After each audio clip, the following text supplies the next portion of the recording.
السلام علیکم۔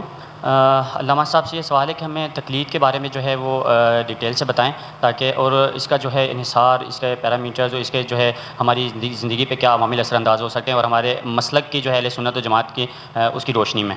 بہت عام سوال ہے جی، تقلید کیا چیز ہے اور تقلید کرنا کہاں تک صحیح ہے اور کہاں غلط ہے۔ یہ بہت عام مسئلہ ہے۔ بہت سارے لوگوں کو اس مسئلہ کی حقیقت کا نہیں پتہ ہوتا، تو وہ کسی سے کوئی بات سنتے ہیں تو پھر اسی کی طرف مائل ہو جاتے ہیں۔ تو سب سے پہلے میں یہ تلقین کروں گا کہ جتنے بھی لوگ ہیں، آپ لوگ پہلے اہل سنت و جماعت کے نظریات کو سمجھ لیں، پھر کسی کو سنیں، کیونکہ ہوتا یہ ہے کہ وہ غلط چیزیں منسوب کرتا ہے۔ وہ غلط چیزیں وہ کہتا ہے کہ جی یہ دیکھو یہ ایسے کرتے ہیں، انہوں نے یہ کہا۔ بندے کو چونکہ خود ہی پتہ نہیں ہوتا، تو وہ تھوڑے سے سچ کے ساتھ بہت زیادہ جھوٹ ملا کے تو وہ ذہن کو پراگندہ کرتے ہیں۔ تو اس لیے پہلے جتنے بھی نظریات ہیں اہل سنت و جماعت کے، وہ کسی پڑھے لکھے کے پاس جا کے اس کو سمجھ لیں۔ اس کے بعد آپ جب سنیں گے دوسرے لوگوں کو، تو اس سے آپ کو پتہ چلتا جائے گا کہ یہ کہاں پہ دو نمبری کر رہا ہے۔ تو تقلید بنیادی طور پہ اس کا مطلب ہوتا ہے گلے میں ہار ڈالنا، قلادہ پہننا۔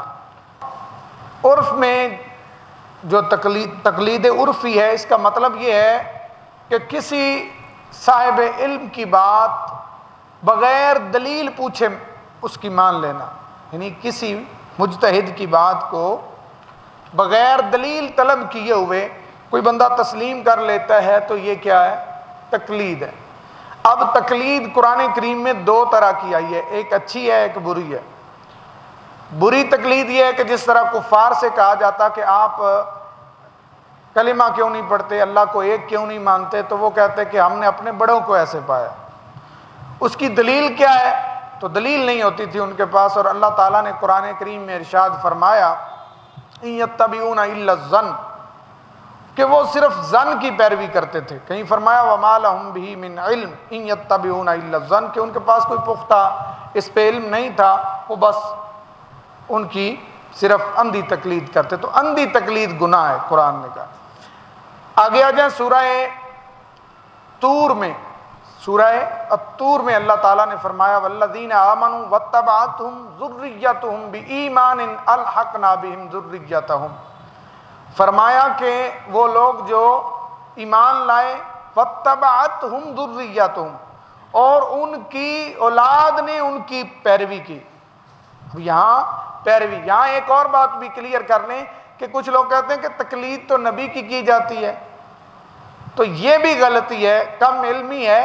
نبی کی اطاعت کی جاتی ہے، نبی کی اتباع کی جاتی ہے، تقلید نہیں کی جاتی۔ کیونکہ تقلید جہاں بھی کی جاتی ہے تو اس میں اگر 99.9% بھی صحیح ہونے کا امکان ہو، تو ہلکا سا شائبہ یہ بھی ہوتا ہے کہ ہو سکتا ہے دوسری بات صحیح ہو۔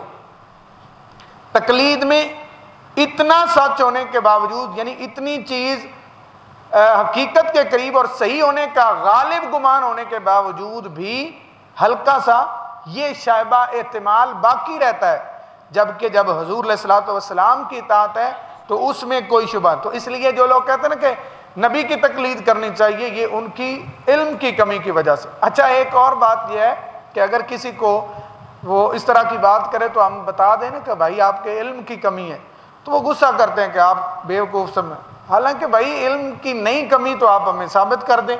تو تقلید جو ہے اس میں جو عموماً کی جاتی ہے، اس میں اتنی کریکشن بھی ہو، یعنی اتنا صحیح ہونے کا گمان ہو غالب، تو پھر بھی کچھ باقی ہوتا ہے، جبکہ انبیاء کی اطاعت کرنی ہوتی ہے، غیر مشروط کرنی ہوتی ہے اور مکمل کرنی ہوتی ہے۔ ٹھیک ہے؟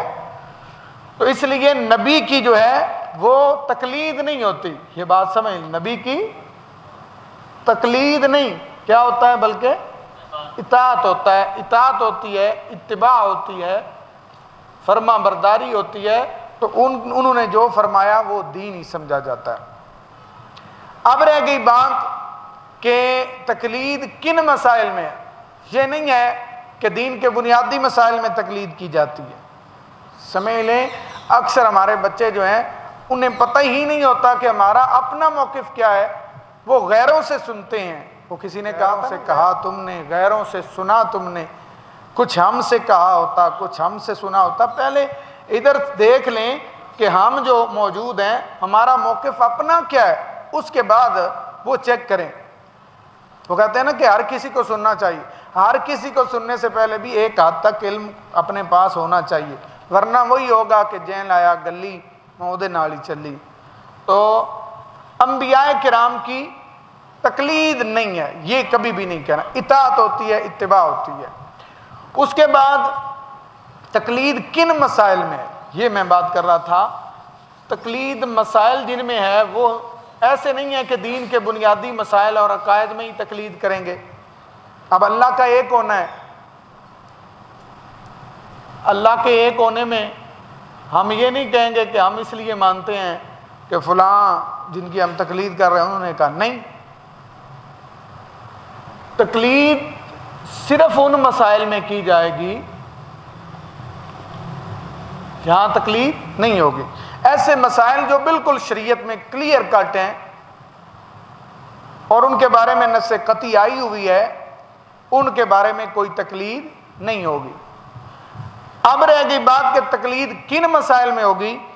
دو طرح کے مسائل ہیں جن میں تقلید کرنی ہوگی، وہ ہیں کہ جن کے بارے میں نص موجود نہ ہو، یعنی قرآن مجید میں یا حضور علیہ الصلوۃ والسلام کی مبارک جو فرمان ہے وہ موجود نہ ہو، وہاں بھی تقلید کی جاتی ہے۔ اور دوسری طرف وہ مسائل جن میں مختلف نصوص ہوں۔ دو طرح کے مسائل میں تقلید کی اجازت ہے، تقلید کی جاتی ہے۔ ایک کیا ہے؟ جن کے بارے میں قرآن کریم میں حضور کے فرمان میں کوئی حکم موجود ہی نہ ہو۔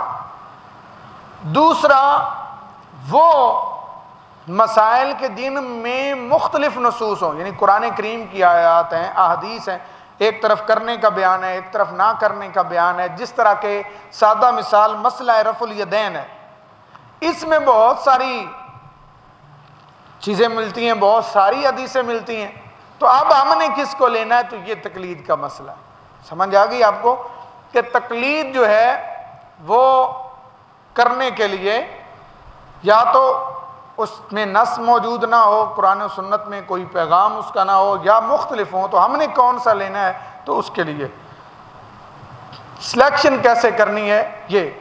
اور دوسری بات یہ ہے کہ تقلید جو ہے یہ عرفی ہم مانتے ہیں، حقیقی کا یہ حقیقی کہتے ہیں اندھی تقلید کو کہ بغیر کسی وجہ کے، تو وہ ہم کرتے ہی نہیں ہیں۔ جو امت میں موجود ہے وہ عرفی تقلید ہے۔ قرآن کریم میں اب یہ کیوں ضروری ہے؟ کیا ہر بندہ عالم نہیں بن سکتا؟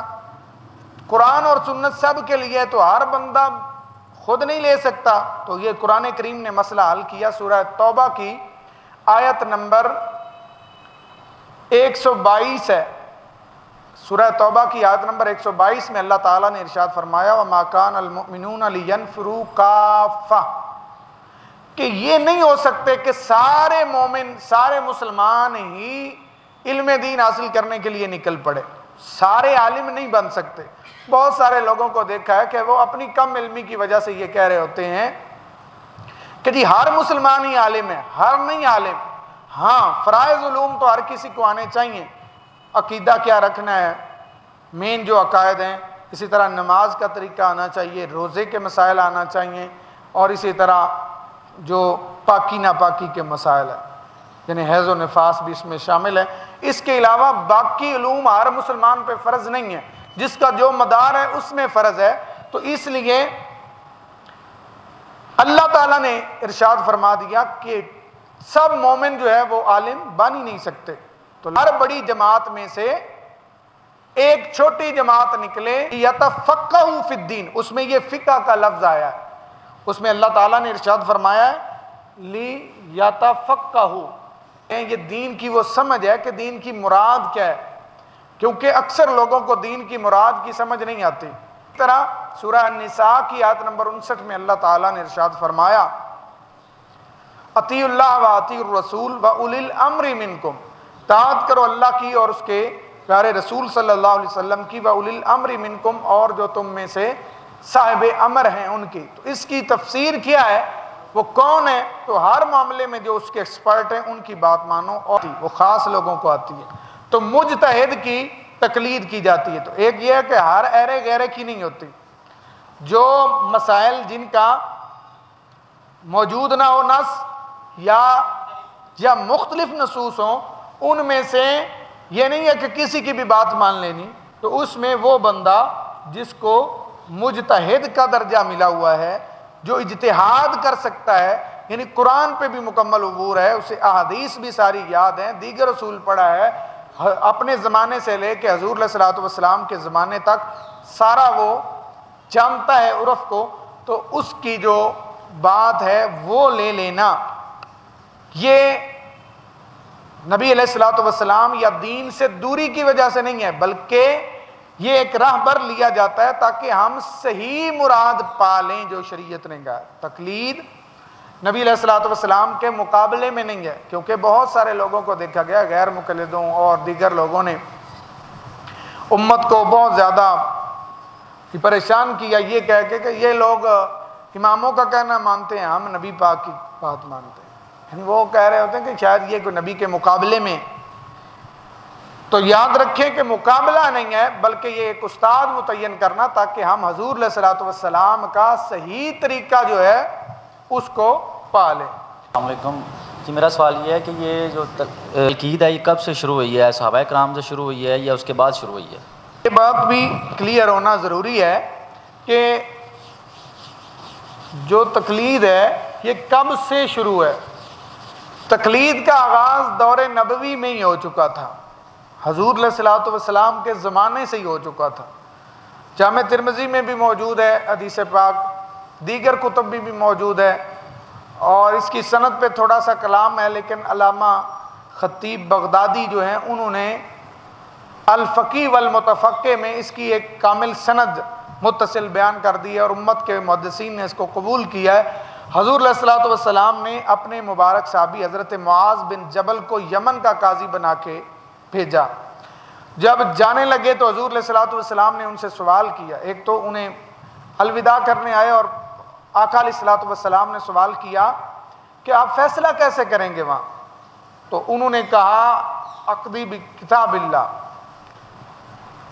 میں اللہ کی کتاب سے فیصلہ کروں گا، اللہ کا جو حکم قرآن میں، ابھی قرآن کا نزول ہو رہا تھا، ابھی مکمل بھی قرآن نہیں۔ تو آقا علیہ الصلوۃ والسلام نے فرمایا اگر تو نہ پائے تو پھر کیا کرے گا؟ انہوں نے عرض کی کہ بسنتی، آپ کی سنت جو ہے اس سے میں فیصلہ کروں گا۔ سوال کیا حضور علیہ الصلوۃ والسلام نے کہ اگر آپ کو میری سنت سے بھی وہ نہ ملے، جو میں نے کہا نا کہ نص موجود نہ، پھر کیا کریں گے؟ تو انہوں نے کہا اجتہد برأیی، میں اپنی رائے سے پھر فیصلہ کروں گا، میں اپنی رائے سے فیصلہ کروں گا۔ تو اب جب انہوں نے یہ کہا تو حضور علیہ الصلوۃ والسلام ناراض نہیں ہوئے بلکہ خوش ہوئے، اور آپ نے دعا کی الحمدللہ الذی وفق رسول رسول اللہ، کہ اس رب کی حمد و ثنا کہ جس نے میرے قاصد کو، میرے بھیجے ہوئے کو یہ توفیق عطا فرمائی کہ انہوں نے یہ اجتہاد کیا۔ تو جب سے اجتہاد ہے اس وقت سے تقلید ہے۔ اجتہاد کیا ہے کہ قرآن و سنت کی نصوص میں غور و فکر کر کے ایک اور مسئلہ اخذ کرنا۔ جب حضرت معاذ نے یہ کہا، یعنی انہوں نے جو فیصلہ وہاں کیا ہوگا باقی لوگوں نے لیا ہوگا، تو یہی تقلید ہے۔ اسی طرح صحیح مسلم میں بھی موجود ہے اور صحیح البخاری میں بھی موجود ہے کہ حضرت عبداللہ بن عباس رضی اللہ تعالیٰ عنہ کے پاس اہل مدینہ میں سے کچھ لوگ آئے، یہ بھی بڑی عام حدیث پاک ہے۔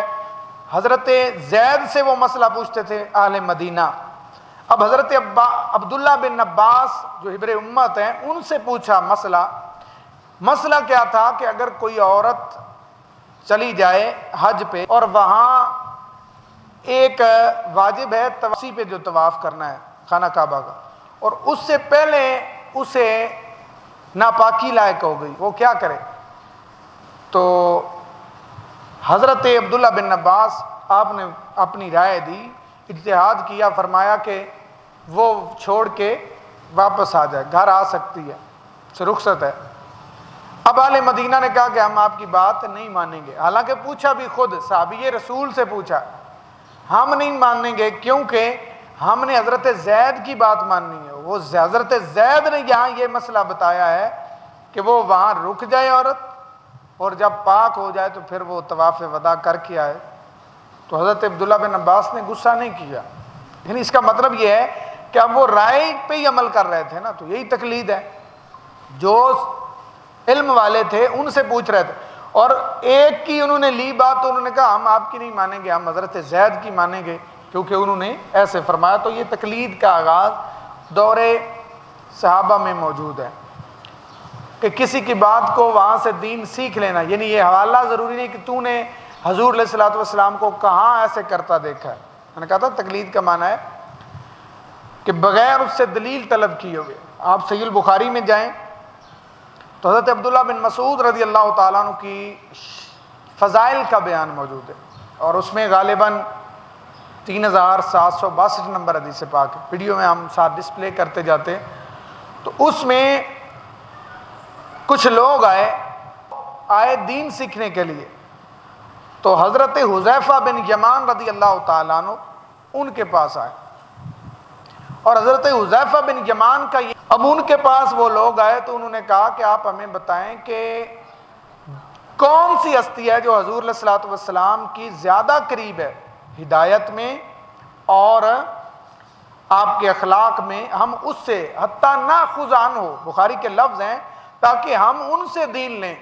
تو انہوں نے فرمایا کہ میرے نزدیک حضرت عبداللہ بن مسعود رضی اللہ تعالیٰ عنہ ان سے بڑھ کر کوئی حضور علیہ الصلوۃ والسلام کے اخلاق اور اطوار کے قریب نہیں ہے, آپ ان سے دین لیں.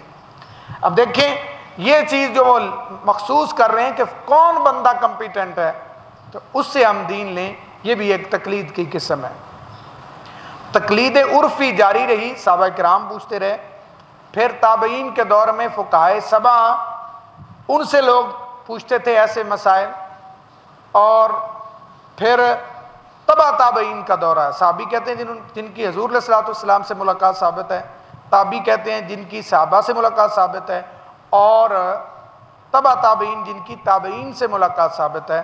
تو پھر ان کا دور آیا تو اس وقت تک پھر ہمارے ائمہ جو 4 ہیں یہ انہوں نے فقہ لکھنا شروع کر دی تھی.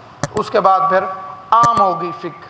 یہ ہے کہ جیسے آپ نے بولا کہ تقلید ہم کرتے ہیں اور 4 علماء کرام کی کرتے ہیں, تو میرا سوال بیسیکلی یہ ہے کہ یہ جو 4 علماء کرام ہے یہ تقلید کن کی کیا کرتے تھے, یہ ذرا ہمیں بتا دیجیے کہ ہم ایک کی کیوں کرتے ہیں, سب کی کیوں نہیں کرتے, اور اس کے بعد کسی کی کیوں نہیں کرتے.